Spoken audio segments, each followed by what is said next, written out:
नमस्कार दोस्तों, स्वागत है आप सभी का मेरे YouTube चैनल पर। और आज की इस क्लास में हम लोग टेस्ट नंबर 1 का सॉल्यूशन यहाँ पे देखने वाले हैं। और ये पूरा का पूरा कंटेंट अगर आपको PDF फॉर्म में या फिर अगर आपको ये ऐसा का ऐसा लिखा हुआ देखना है तो आपको अपने गूगल में जो सर्च बार है उसमें जाके आपको टाइप करना है MUNDWAL, ठीक है, और SIR। जब ये आप टाइप करोगे तो आपको वहाँ पे हमारी एक दो ब्लॉग स्पॉट वाली फ्री वाली वेबसाइट जो होती है, जो ब्लॉग स्पॉट blogspot.com वाली, ये वाली आपको वेबसाइट मिलेगी। उसमें आपको 9th क्लास वाले सेक्शन में चले जाना है। जब उसको खोलोगे तो ऊपर 3 डॉट पे जब क्लिक करोगे तो आप अपनी 9th जो क्लास की जो सेक्शन है उसमें चले जाना। और उसके अंदर आपको कई ऑप्शन मिलेंगे। उसके अंदर टेस्ट का ऑप्शन मिलेगा आपको, ठीक है। उस टेस्ट में आपको ये वाला पूरा का पूरा कंटेंट मिल जाएगा। नोट्स वाले पे करोगे तो नोट्स मिलेंगे, टेस्ट वाले पे करोगे तो टेस्ट मिलेगा, ठीक है। चलिए शुरू करते हैं अब। क्वेश्चन नंबर 1 है हमारा कि पदार्थ किसे कहते हैं, उदाहरण सहित समझिए। तो हम लोगों ने इस चीज को पहले देखा है कि कोई भी ऐसी चीज जो इस ब्रह्मांड में स्थान घेरती है, जिसका खुद का कोई द्रव्यमान है और जिसे महसूस किया जा सकता है, उसको उसको पदार्थ कहते हैं, ठीक है ना। तो अपना उत्तर कैसे लिखते हैं कि जिस वस्तु का द्रव्यमान हो अर्थात मास हो, जो स्थान घेरती है अर्थात जिसका कोई आयतन हो, उसे पदार्थ कहती है, ठीक है। और उदाहरण में इसके लिख देंगे हवा, भोजन, पत्थर, तारे, बादल, पौधे, पशु, पानी, है ना। ये सारी चीजें, रेत, ये सारी चीजें पदार्थ से मिलकर के बनी होती है। तो हमने तो क्लास में जो सीखा है कि कोई भी ऐसी चीज जो इस ब्रह्मांड में स्थान घेरती है, जिसका खुद का कोई द्रव्यमान है और जिसे महसूस किया जा सकता है, उसको पदार्थ कहते हैं। वो चीज चाहे लिख देना चाहे ये लिख देना, एक ही बात है, ठीक है। ये हो गया हमारा क्वेश्चन नंबर 1। अब क्वेश्चन नंबर 2 देखते हैं। क्वेश्चन नंबर 2 भी छोटा क्वेश्चन है, इसको भी चलो देख लो। क्वेश्चन नंबर 2 है कि प्राचीन भारतीय दार्शनिकों और यूनानी दार्शनिकों के अनुसार पदार्थ का वर्गीकरण कैसे किया जाता है, ठीक है। तो ये हमारा एनसीईआरटी का है। एनसीईआरटी में क्या लिखा है कि जो प्राचीन भारत के जो दार्शनिक थे और यूनान के जो दार्शनिक थे, उनके नाम हमने देखे थे, महर्षि कणाद, पकुधा, कात्यायन, है ना। तो ये जो भारतीय दार्शनिक थे, इन्होंने पूरे ब्रह्मांड को 5 तत्वों में वर्गीकृत किया था। जिसमें पहला तो हो गया हमारे पास में, नंबर 1 पे आ गया आकाश, वायु, अग्नि, जल और पृथ्वी। ये 5 है इसलिए इनको पंच तत्व बोला जाता है, ठीक है। प्राचीन भारतीय दार्शनिकों ने पदार्थ को 5 मूल तत्वों यानी पंच तत्वों में वर्गीकृत किया, जिनके नाम आकाश, वायु, अग्नि, जल और पृथ्वी है, ठीक है। और उस समय के यूनानी दार्शनिकों ने भी पदार्थ का इसी प्रकार से वर्गीकरण किया। ये 1 नंबर का क्वेश्चन है तो इसमें इतना डेटा सफिशियंट है, ठीक है। अब क्वेश्चन नंबर आ गया हमारा 3। तो क्वेश्चन नंबर 3 है हमारा कि क्या इत्र की सुगंध भी पदार्थ है। अपने उत्तर को कारण सहित लिखिए, ठीक है ना। तो कारण कैसे लिखना है, देखिए हम जानते हैं कि जो इत्र की सुगंध आती है वो इत्र के कणों के कारण आती है, ठीक है ना। इत्र की सुगंध किसके कारण आती है, उसके कण होते हैं, उस कणों के कारण से इत्र की सुगंध आती है। और ये कण है तो ये कण अपना स्थान भी घेरेंगे, है ना। कण स्थान घेरते हैं, कणों का कोई ना कोई द्रव्यमान भी होगा, है ना, द्रव्यमान भी होगा। और महसूस तो इसको हम लोग कर ही रहे हैं। कण स्थान घेर रहे हैं, द्रव्यमान है और महसूस कर रहे हैं, अर्थात ये भी एक पदार्थ है। इसको लिखना कैसे है, इसको देखो ऐसे लिखना कि हाँ, इत्र की सुगंध भी पदार्थ है, क्योंकि यह सूक्ष्म कणों से बनी होती है। ये कण हमारी नाक तक पहुंचकर गंध का अनुभव कराते हैं, क्योंकि इन कणों का द्रव्यमान होता है और वे स्थान घेरते हैं, इसलिए इन्हें पदार्थ कहा जाता है, ठीक है। ये भी 1 नंबर का, इसलिए इसमें भी इतना डेटा सफिशियंट है, ठीक है।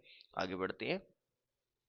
क्वेश्चन नंबर 4 है हमारा कि सुगंध को पदार्थ क्यों कहा जाता है, उदाहरण दीजिए, है ना।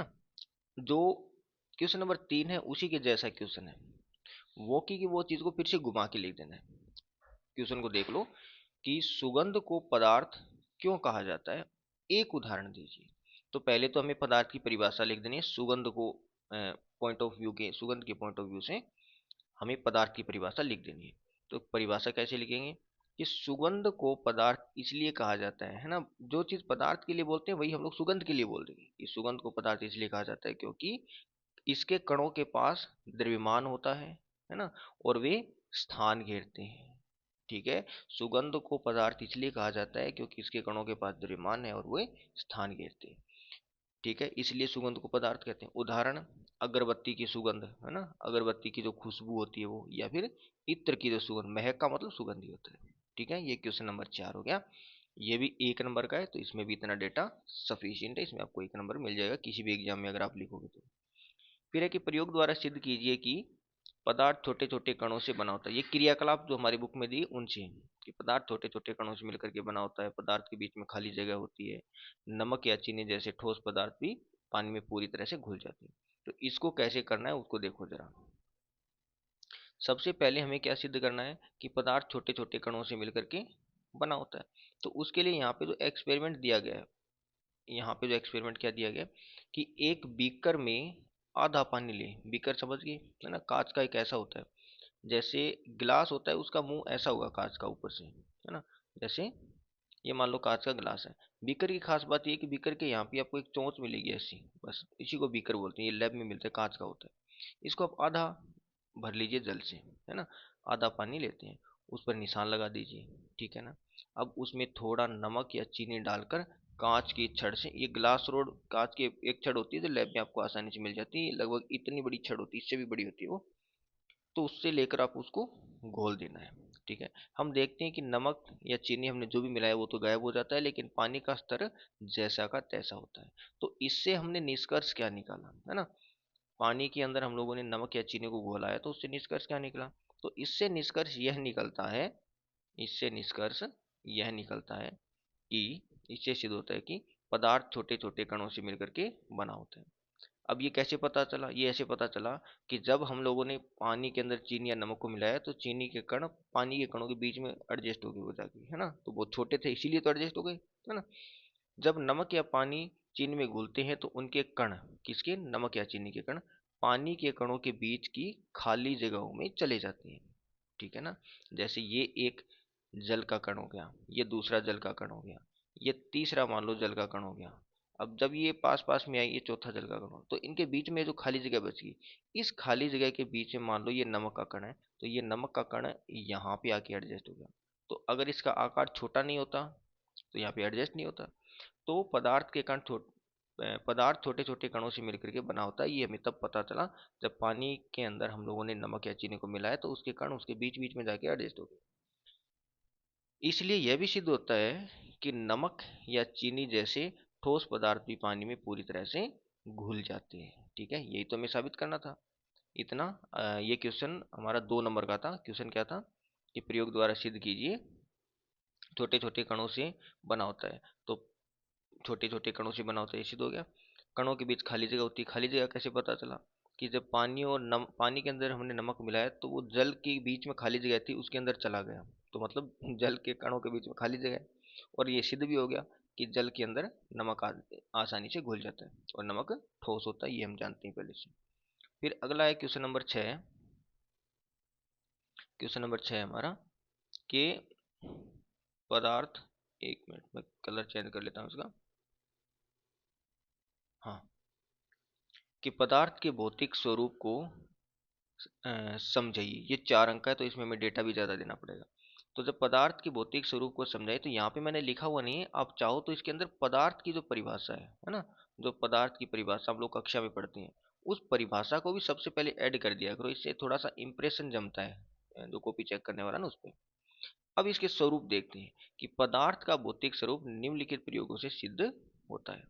ठीक है, पहला, पदार्थ कणों से बना होता है। इसका कैसे पता चला कि पानी के अंदर जो नमक या चीनी घोलते हैं वो आसानी से घुल जाता है और वो उसके बीच में जो खाली जगह होती है उसके अंदर वो एडजस्ट हो जाता है जाके, है ना। नमक चीनी जो भी हम पानी में घोलेंगे तो घुलने से सिद्ध होता है कि पदार्थ छोटे छोटे कणों से बना होता है।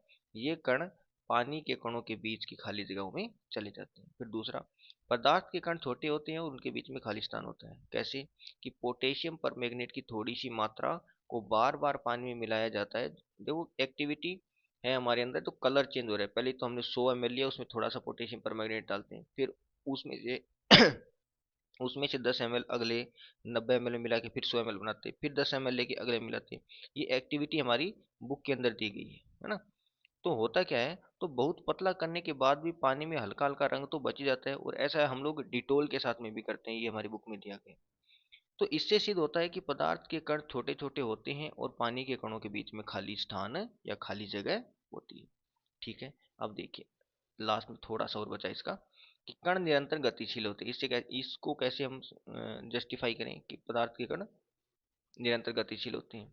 कि जब अगरबत्ती को जलाते हैं, है ना, अगरबत्ती जलाने पर उसकी सुगंध पूरे कमरे में फैल जाती है। इसके अलावा आप पानी वाला उदाहरण भी ले सकते हो, है ना, पानी का उदाहरण भी ले सकते हो। जैसे मान लो ये पानी है, और पानी के अंदर आप देखोगे तो जब आप इसको थोड़ा सा अ, एक साइड से ऊपर करोगे, एक साइड से नीचे करोगे, तो पानी इस प्रकार बहना शुरू हो जाएगा, है ना। या फिर इसके अंदर आप हाथ को ऐसे चलाओगे तो पानी एक बार कटेगा। ठीक है, अब कटने के बाद में जैसे ही आपका हाथ आगे निकल जाएगा, जैसे इस प्रकार से किया तो एक बार कटा फिर वापस आ गई, तो इसका मतलब ये हो गया कि निरंतर गतिशील तो कण है ही, उसके साथ साथ में इन कणों के बीच में आकर्षण भी है।